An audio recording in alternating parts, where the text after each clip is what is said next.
Chicos, este nuevo video vamos a reaccionar a So Extinto. Sí.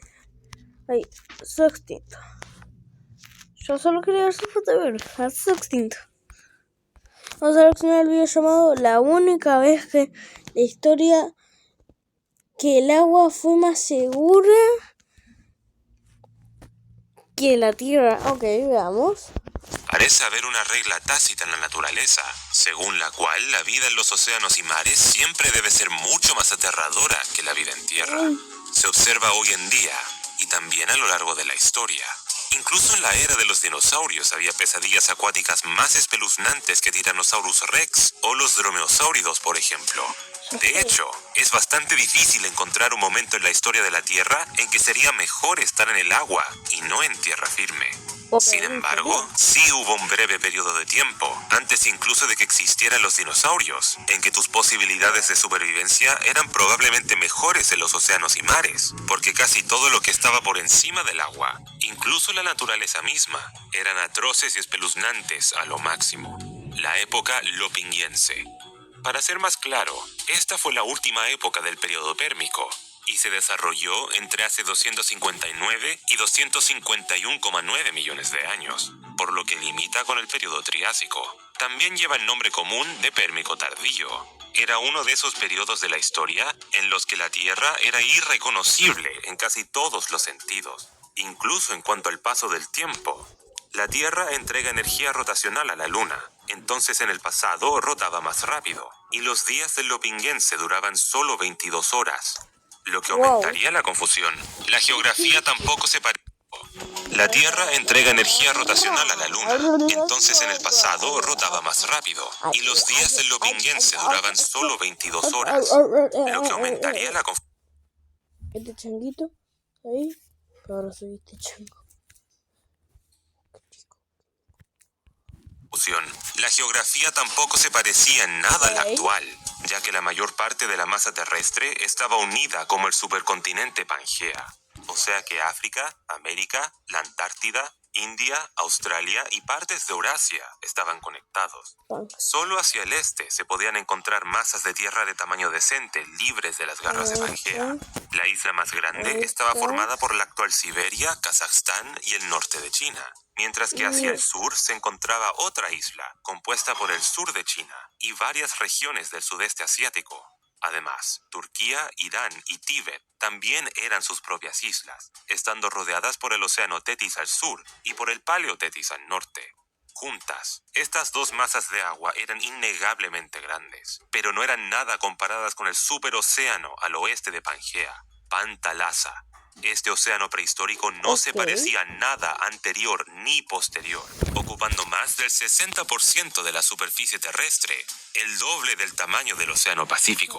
Tan solo imaginarse un océano así de grande debe dar escalofríos, y cabría asumir que había que evitarlo como la misma peste. Pero a pesar de nuestras nociones, Pantalasa y los demás océanos no eran tan peligrosos en cuanto a su fauna.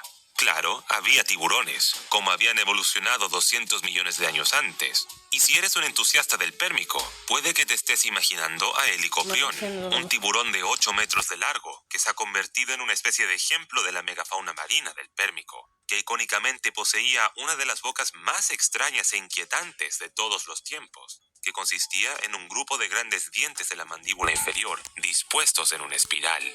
Sin embargo, aunque este tiburón gigante era del pérmico, ya estaba extinto en el lopingiense, dejando los océanos bastante vacíos de vida gigante conocida. Dicho esto, sí hubo variantes de este tiburón vivos en el lopingiense, pero el más grande, Helicampodus, solo medía 2 metros de largo, similar a la longitud de un tiburón leopardo. Ninguna gran amenaza, sobre todo porque sus dientes estaban diseñados para animales blandos como los calamares, no para alimentos óseos. Mientras tanto, otros tiburones como los esfenacántidos y los ibodontos, aunque diversos, eran aún más pequeños, no soliendo crecer más de 1 metro. Los euriptéridos o escorpiones marinos, un grupo de artrópodos ya extintos, también estaban presentes, pero sufriendo un declive, aunque solían ser muy diversos y gigantes. Tu madre te parece un ajolote. Tu madre es un ajolote.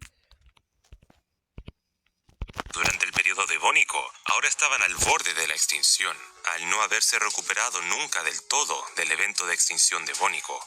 Solo se conocen 2 géneros a partir de este punto, y ninguno era grande ni depredador supremo. En general, a casi todos los grupos marinos no les iba bien, en parte debido al evento de extinción masiva capitaniense que había tenido lugar 2 millones de años antes. Es un evento relativamente desconocido, pero en realidad fue más mortífero que las extinciones del Cretácico Paleógeno y del Triásico Jurásico.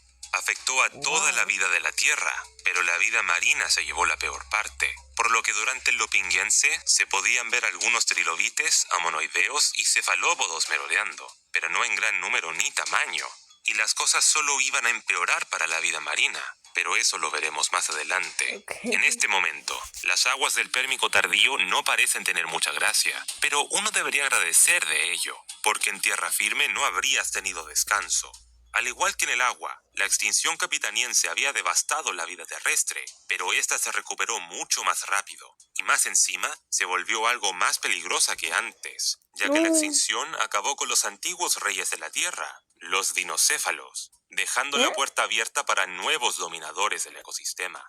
Los dinocéfalos eran terápsidos de cuerpo grande, que fueron extremadamente diversos y abundantes durante la mayor parte del Pérmico temprano y medio. Sin embargo, a pesar de su éxito, no lograron sobrevivir hasta el Pérmico tardío.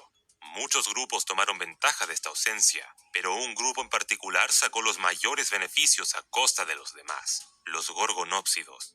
Estos animales prehistóricos fueron descubiertos por primera vez por los paleontólogos en 1876, y sus restos eran tan horripilantes que los investigadores decidieron que las gorgonas de la mitología griega eran los monstruos perfectos para darles nombre. Aunque diversos, los gorgonópsidos aún compartían muchas de las mismas características: dientes profundos, andares parasagitales, cráneos largos y estrechos, e incisivos y caninos alargados y afilados, convirtiéndolos en los primeros depredadores con dientes de sable que hayan evolucionado. Esta presencia de dientes de sable les hacía parecerse un poco a los felinos dientes de sable del Pleistoceno, y sus cuerpos también parecían tener características similares, pero ahí se acaban las similitudes. Estos asesinos no eran ni felinos, ni siquiera mamíferos, sino que parecen haber sido terápsidos, como los dinocéfalos. Los terápsidos estaban más estrechamente relacionados con los mamíferos que con los reptiles, pero no eran mamíferos en sí. Y al igual que los dinocéfalos, los gorgonópsidos estuvieron presentes durante buena parte del Pérmico, apareciendo por primera vez hace 265 millones de años, durante la Etapa Media. En aquellos tiempos, estos depredadores dientes de sable eran muy pequeños, no más grandes que el pie de una persona, siendo de las criaturas más pequeñas de la época, y les obligaba a cazar otros pequeños terápsidos y reptiles.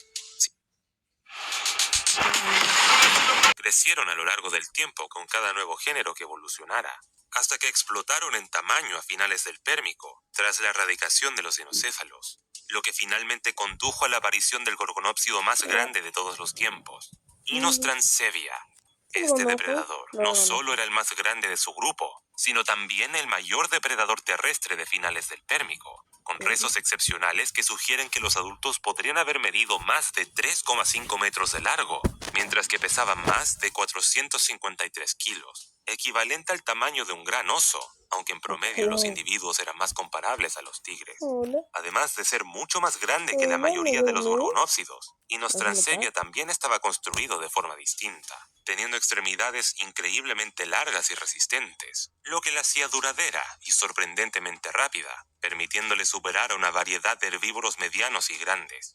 Una vez atrapadas, sus presas lo pasaban fatal, ya que Inos transevia poseía caninos posteriores alargados y caninos superiores súper grandes, de 15 centímetros de largo, siendo de los dientes más grandes vistos en terápsidos o mamíferos. Aparte de ser largas, estas armas estaban curvadas y finamente aserradas, lo que les permitía cortar fácilmente la carne, provocando pérdidas de sangre y daños catastróficos en órganos vitales.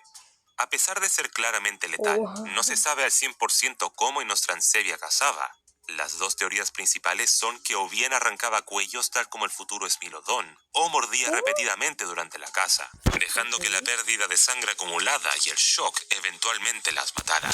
Ninguna de las dos son formas divertidas de morir, por lo que definitivamente no querrías toparte con este depredador supremo. No. Un reto muy duro para los animales, debido a que Inostrancevia tuvo una amplia área de distribución, que incluía partes de África, Asia y la Rusia europea.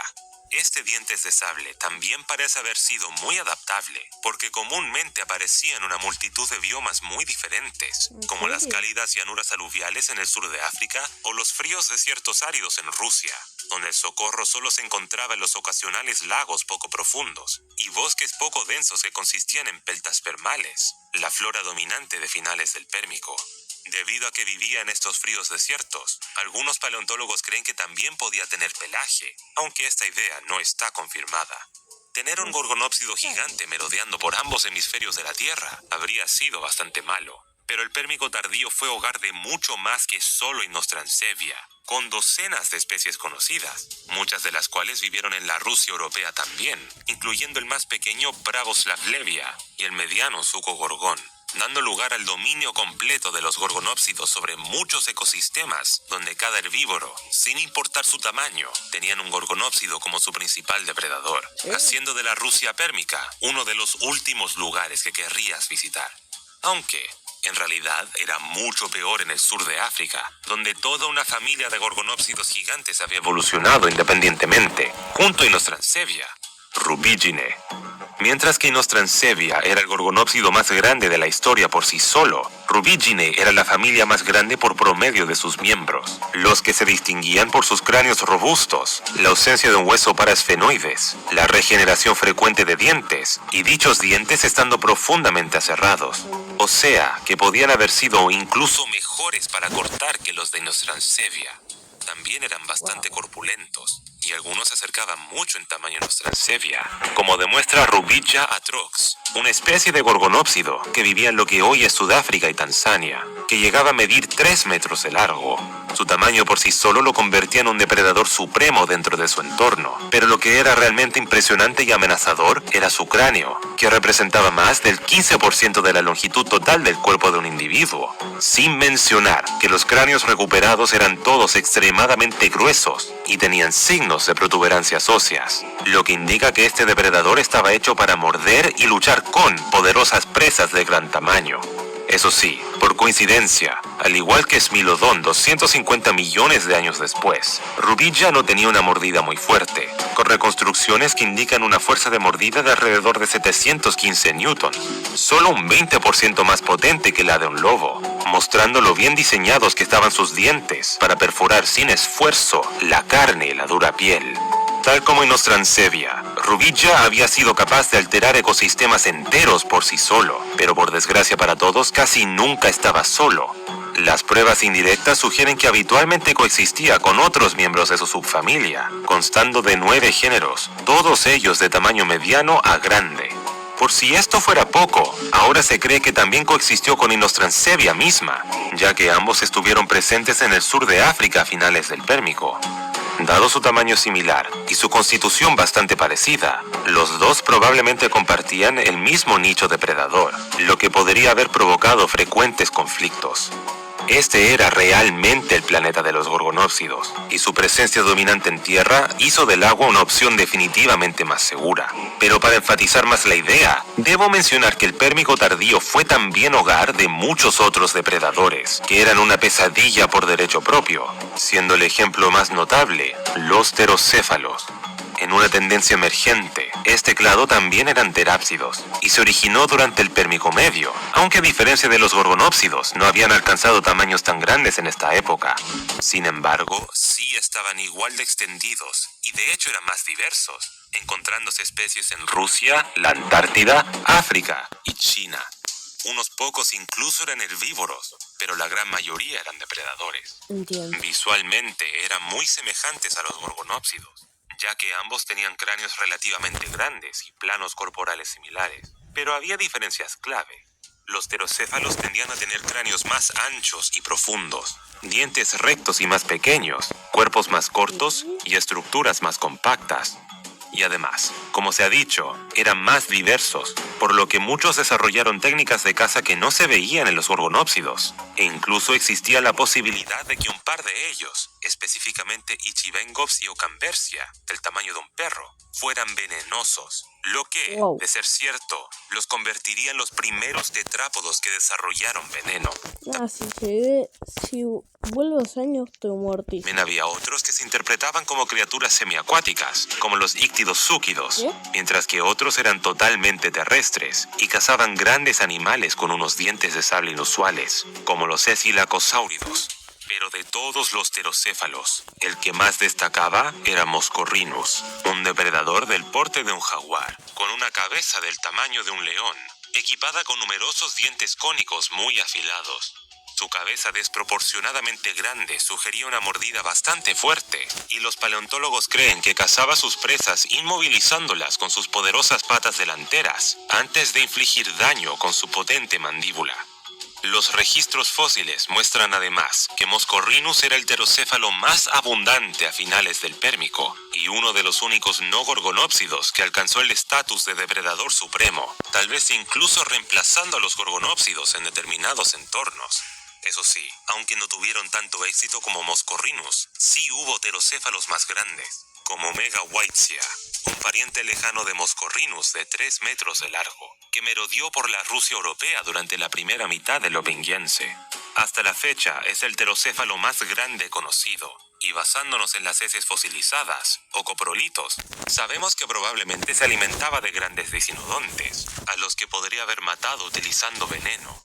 En específico, algunos estudios sobre su cráneo parecen sugerir que en vida tenía una glándula de veneno y posiblemente múltiples conductos de veneno que habrían suministrado dosis mortales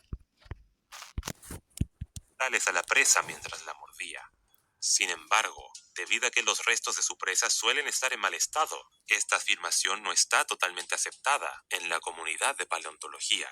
A estas alturas, el Pérmico tardío debería parecer un lugar caótico, con pterocéfalos y gorgonópsidos acechando por todas partes. Pero ni siquiera ellos eran todo el iceberg. Había un montón de otros carnívoros que no he mencionado aún, todos ellos de aspecto Sí. muy distinto e inusual. Para empezar, estaban los más o menos crocodílicos proterozúquidos, que eran esbeltos, aunque bastante grandes, y estaban equipados con dientes gigantes en forma de aguja. A diferencia de los carnívoros mencionados anteriormente, este grupo era reptiliano y eran cazadores terrestres o semiacuáticos, vistos en todos los continentes menos la Antártida y Norteamérica. Luego estaban los croniosúquios, que también se parecían superficialmente a los cocodrilos, pero tenían una pesada y extensa armadura a lo largo de la espalda, quizás para protegerse de los ataques de los grandes terápsidos. Los miembros de este grupo podían variar muchísimo. A veces eran totalmente terrestres y a veces semiacuáticos. Y aunque normalmente no eran más grandes que un lagarto monitor, algunos géneros como Uralerpetón podían llegar a ser bastante grandes. En la Rusia europea, en particular, los especímenes llegaban a tener el mismo tamaño que un alligator americano hembra. Los anfibios, o más bien los anfibios primitivos, también estaban presentes y prosperando en Pangea, y eran la mayor razón por la que un animal debía tener cuidado en agua dulce, ya que muchos ¿En serio? evolucionaron para ser cazadores especializados en emboscadas, que se alimentaban de forma oportunista de cualquier cosa que pudieran atrapar en el agua, o de cualquier cosa que se aventurara a acercarse a la orilla. De las numerosas familias que existían, posiblemente la más letal para las presas de tamaño humano eran los rinesúquidos, una familia de tetrápodos de la que probablemente descienden los anfibios modernos. Cada especie tenía 4 extremidades, una cola larga y cuerpos semejantes a los de las salamandras gigantes o los crocodilianos. El miembro más grande que se podía encontrar en una masa de agua dulce era Uranoscentrodon, un coloso de 4 metros que vivía en Sudáfrica, junto con gorgonópsidos y pterocéfalos. ¿Qué lugar más injusto donde vivir? Y luego, No en sé, la la Rusia verdad, europea, sí. con su propia ración de cazadores terrestres, estaban los arquegosáuridos, para compensar la ausencia de Uranoscentrodon. Esta era otra familia tetrápoda, de miembros más esbeltos y estrechos que los rinesúquidos, ¿En pero serio? aún así podían ser Guau. bastante grandes, con ciertos géneros como Melosaurus que alcanzaba los 3 metros de la cabeza a la cola. Ahora uno se pregunta, ¿cómo diablos iban a sobrevivir los herbívoros durante este tiempo tan peligroso? No Bueno, sé. en grandes extensiones de Pangea, nos habríamos topado con una variedad de disinodontos, sinodontos, captorrínidos y pararreptiles. En comparación con los carnívoros, los herbívoros eran en realidad más diversos y habían desarrollado muchas herramientas para sobrevivir. Uno de los herbívoros más famosos era Lystrosaurus, un disinodonte del tamaño de un Ese lo tejón o conozco, un lo vi en un cerdo, documental. siendo este uno de los animales más abundantes. Tenía un cuerpo bastante extraño, pero no había que subestimarlo, porque contaba con poderosas patas delanteras y colmillos que posiblemente utilizaba para excavar profundas madrigueras para protegerse. El arte de excavar parece haber sido relativamente común, ya que grupos totalmente distintos, como los cistecefálidos, también aprendieron a cavar madrigueras, usando sus amplios cráneos para desplazar grandes cantidades de tierra. Por otra parte, se encuentran los pareiasaurios, que tomaron un camino diferente y se convirtieron en tanques blindados, similares a los anquilosaurios, pero sin la cola de garrote. En concreto, las especies de este clado solían tener numerosos escudos óseos incrustados en la piel y huesos pesados muy densos que les proporcionaban una amplia protección y durabilidad. Eran de los animales más grandes de todo el Pérmico tardío, y su miembro más famoso, Scutosaurus, pesaba más de 1,2 toneladas y tenía una longitud similar a la de los grandes gorgonópsidos. Con este peso, y dada su estructura, Scutosaurus era un animal de movimientos lentos que dependía de su armadura para sobrevivir. En su caso, sus capacidades defensivas se veían reforzadas por los pinchos que adornaban su cráneo y unos músculos tan densos que eran prácticamente impenetrables. Este género específico solo se encontraba en la Rusia europea, pero como familia, los pareiasaurios estaban distribuidos por todo el mundo. Otros grupos herbívoros dignos de mención son Kingoride, Hemidopide, Bidentalia y Dvinide. A pesar de lo salvaje que era, el Pérmico tardío tenía un aspecto positivo.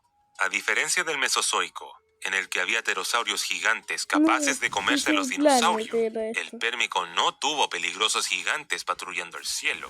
Existían los meganisópteros y los paleodictiópteros, que podían dar un buen susto, pero eran inofensivos para los animales grandes, y no eran muy abundantes ni diversos, debido al colapso de la selva tropical carbonífera.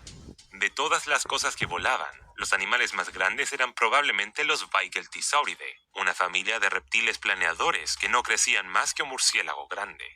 Aunque tener uno en el pelo apestaría, solo eran peligrosos para los insectos, y pasaban la mayor parte del día en el suelo, o más bien en los árboles, ya que su morfología estaba muy desarrollada para el movimiento arborícola. ¿Fósil? Para compensar los cielos mediocres, el Pérmico tardío tenía un as en la manga, y era la propia naturaleza. Si has estado llevando la cuenta, habrás notado que la vida parecía concentrarse en un puñado de lugares, principalmente en Europa, Rusia y África. Esto se debía a que grandes extensiones de tierra estaban al borde de lo inhabitable, con algunas estimaciones que sugieren una temperatura media de 35 grados Celsius, por lo que era el doble de caliente que en la actualidad. Este calor sofocante contribuyó a la grave aridez que asolaba el supercontinente y dio lugar a enormes desiertos cerca del Ecuador, donde la vida era bastante escasa. Para empeorar las cosas, al norte se encontraba la cordillera central de Pangea, una extensa cadena montañosa que se extendía a lo largo de toda la longitud horizontal del continente, creando zonas propensas a graves sequías. Si tales condiciones se dieran en el presente, la vida sufriría un serio deterioro. Y lo más loco es que este clima de pesadilla era bastante tranquilo para el Pérmico tardío, porque si te quedaras por suficiente tiempo, hasta hace más o menos 252 millones de años, habrías sido testigo de la transformación de la Tierra en un páramo apocalíptico durante la extinción del Pérmico tardío, también conocida como la Gran Mortandad, el peor evento de extinción en la historia de la Tierra. Se cree que esta catástrofe comenzó con la erupción de una enorme pluma de manto, un evento extendido que creó los modernos traps siberianos, una gran ¿En región serio? de roca A volcánica ver. que se encuentra en Qué Siberia lindo. y que tiene aproximadamente el mismo tamaño que Ay, Europa qué occidental. gráfica. Estas erupciones Qué no se volcánico. parecen a nada que haya visto la humanidad y devastaron todo el planeta, Es el infierno produciendo ese. flujos de lava de 1 kilómetro de grosor y escupiendo suficiente dióxido de carbono y azufre para calentar. Qué lindo. Parece como, yo qué sé, un gato pero lobo. un gato, pero no, no sé. Dar aún más la superficie. Se cree que en algunos lugares la temperatura media anual hubiera subido hasta ser la misma que la temperatura media del Valle de la Muerte durante su mes más caluroso. Y si no te quemabas, te asfixiabas, ya que la emisión constante de gases provocaba un descenso drástico del oxígeno, lo que daba lugar a numerosos episodios globales de hipoxia. Y en caso de que necesites más pruebas aún de que esta época fue un desastre, debes saber también que algunos estudios informan de que estas erupciones volcánicas causaron daños serios a la capa de ozono, lo que puede haber aumentado la radiación ultravioleta en más de un 5000% en ciertas partes. Los debates persisten sobre la duración de estos efectos, pero sabemos que cuando finalmente acabaron, la Tierra era un lugar diferente. El 57% de todas las familias biológicas y el 83% de los géneros se habían extinguido, comparando con el evento más abrupto del Cretácico Paleógeno, que acabó con los dinosaurios. Solo mató alrededor del 17% de las familias biológicas. Pero a pesar de lo mal que fue en tierra firme, la vida en el agua sufrió más debido al aumento de la temperatura y la acidificación del agua. Estos mares tranquilos finalmente se hubieran tornado hostiles a la vida. Pero, como el agua ahora estaba a la temperatura de un jacuzzi, a lo mejor sí lo hubiera seguido prefiriendo, en vez del infierno que había consumido la tierra. Bueno, supongo que